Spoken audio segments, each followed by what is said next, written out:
ছেলে বলল, মা ফুচকা বানাও। আমি বললাম, বেশ বানিয়ে দেবো, তুই পড়তে বস। না, হবে না, এখনকার ছেলে পেলে প্রায়ই লজ্জা, ঘেন্না, ভয়, হায়া, মান সম্মান কিছুই নেই। শুধু মুখরোচক খাবার আর ফোন দিলেই এরা যথেষ্ট। এদের আর কিছুই চায় না। না দিলে ওই যে আছে হাই ভোল্টেজ, মানে শাশুমা। ব্যাস, ঠামি মা ফুচকা বানিয়ে দিচ্ছেন। এবারে শুরু হয়ে গেল। হ্যাঁ দেবে কেন? হ্যাঁ দেবে কেন, তোর মতো কুড়ে অলস বানাতে হলে তো কষ্ট হয়। ব্যাস, শুরু হয়ে গেল লঙ্কাকাণ্ড। ও লঙ্কাকাণ্ড করুক গে, আমি ততক্ষণ তোমাদের সাথে শেয়ার করছি ফুচকা।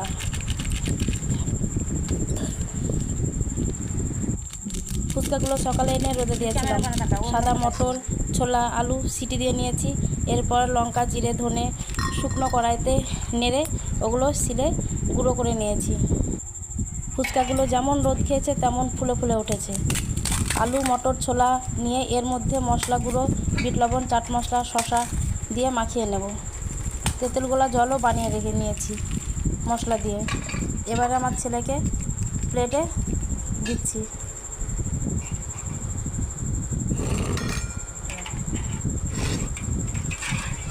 তেঁতুল গোলাটা জলটা রাখা। তেঁতুল গোলা জলটা আমাদের মানুষ অনুপাতে অনেকটা বেশি হয়ে গেছিলো।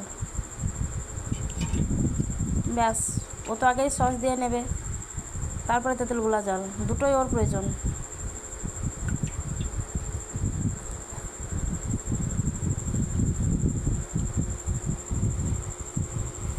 এই তাড়াতাড়ি খা, খেয়ে বল কেমন হয়েছে। তার সঙ্গে আমিও একটা নিয়ে নিলাম।